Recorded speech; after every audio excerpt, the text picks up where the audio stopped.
Hey guys, welcome back to another video.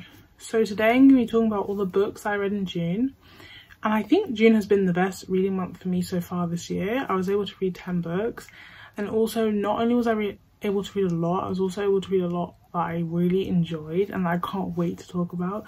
So let's just get into the video. So even though I just said that, the first book I read of June was kind of a disappointment for me. It's The Deathless Girls. I thought I was going to love it, mainly because the cover was just the most beautiful thing I'd ever seen. But then I just ended up not liking it. I found myself getting very confused throughout the book. And also just like the character development just didn't work for me, and I found myself often getting quite bored and kind of just not connecting with any of the characters. But I also think the reason I might not have liked it is just because fantasy just isn't my thing, and I don't often read fantasy because I often don't enjoy it, but I thought I would give this one a try and I just didn't like it, and that's okay. I gave it 2 out of 5 stars. The next book I read was also one that I didn't enjoy that much. Honestly, it's kind of looking like what I just said at the start of the video isn't true, but I generally did enjoy my books, just it was these 2. So that's the opposite of Always. This was actually one of my most anticipated releases when it came out. When I started reading it, I just found myself not enjoying it as much as I thought I would. The start was really great and I did enjoy it a lot. But as I got further into the book, I just found myself really connecting to the main character and honestly not very liking him very much. Found him not very likable. The book is basically about this boy who loves this girl called Kate, and he has an illness, and it's all about him trying to save her. I just found like him to just not be very likable. I don't know, just couldn't connect. And obviously because of the like repeating set of the book, I just found sometimes it was a bit too repetitive for my liking. So I give that 2 out of 5 stars as well. Hang on. The next book I read was Murder at the Vicarage, which is the first book of the Miss Marple series by Agatha Christie. It was a really refreshing kind of read for me because it was a mystery and I hadn't read a mystery in a little bit, and I was kind of missing out on reading them because I love them so much. And I was unsure of how I was going to feel because I'm a big fan of Hercule Poirot books, but I actually never read a Miss Marple book before. So going into this, I was like unsure whether I was going to like her as a character, but honestly I really enjoyed her as a character because it's very different. Like having an older woman be like the detective of a story is get a very different story to if it was else, and I really enjoyed that aspect of the book. And I gave this one 3 out of 5 stars. I've given it 4, but it's just that some of the background characters of this book were not my favourite. The book I read was another Miss Marple book, and that was Sleeping Murder. This one blew my mind. It was so good. This is another Miss Marple one, and I'm so glad that I carried on straight after the next one reading another Miss Marple, because the characters, the plot, everything was just so well done.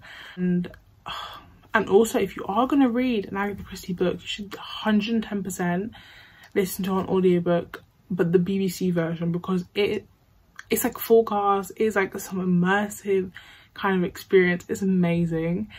And this one 5 out of 5 stars because it deserved it. Like, it deserved no less, and it was going to get no less. It was 13 Chairs. Was one I picked up on a complete whim.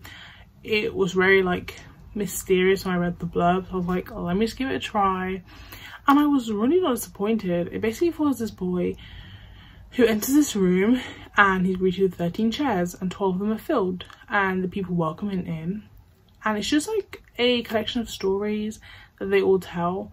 Honestly, you're left kind of confused until the end of like how they all link together and that stuff, but when you read the whole book, I think it's honestly a really solid read. And it was mysterious, but in a different way to Agatha Christie's books are mysterious. It was mysterious in like a horror, but like not scary horror, like your hairs will raise but you won't want to like run under a quilt. You want to run and hide, if that makes sense. That's an awful way to describe it, but that's the best way I can. And I gave that 4 out of 5 stars. There was another Miss Marple because I was just on a roll. I was like, I am loving this, I've got to just continue. And this one was The Moving Finger. This one I really enjoyed, but I think after reading The Sleeping Murder, like just nothing was gonna reach up to it. This one I gave 3 out of 5 stars because like I think with her, I think Miss Marple is so well developed, but sometimes the side characters just get on my nerves, or like I just don't think they're developed enough. It's okay honestly with Agatha Christie's books because you come there for the plot and not really the characters. So if the characters are great, it's a bonus. And I also think she writes her like main detective character impeccably. Like they are so well rounded. So honestly, like I don't come for the side characters, but it is something that I do notice. The next book I read was The Invisible Girl by Lisa Jewell. I had seen this everywhere on my Instagram. Like I couldn't stop seeing it even if I wanted to.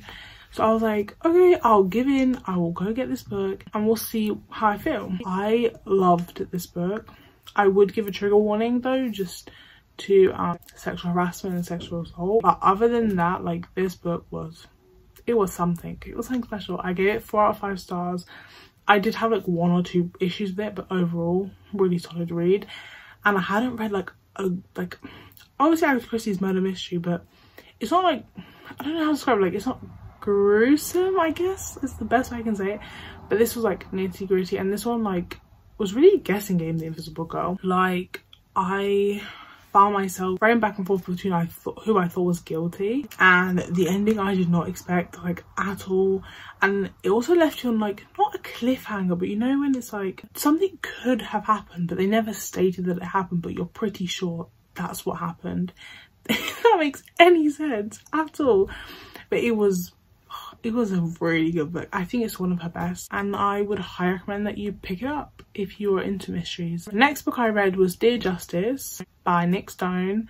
This book, at the start I found it a little bit slow. I wasn't really getting into it, but when I got into it, I was into it. There was no coming back out. This is the companion novel to Dear Martin, which I also really loved. This book follows this guy called Quan, who writes to this other guy called Justice, and it's all called Dear Justice because he writes letters to him while he's in jail, while Quan is in jail. And it was just like so good. Honestly, I kind of like when a book breaks the story up with like letters or like just little different things that you don't often see. It highlights really important injustices in the justice system in the US, and it really is a book that makes you think. And I gave this 4 out of 5 stars. I think just because of how I wasn't really into it at the start, that's where it drops a star. But other than that, I would highly recommend it. It's one of the best books I've read on the topic, and it was a solid read. The next book I read was Third Girl by Agatha Christie. This is really the month of Agatha Christie.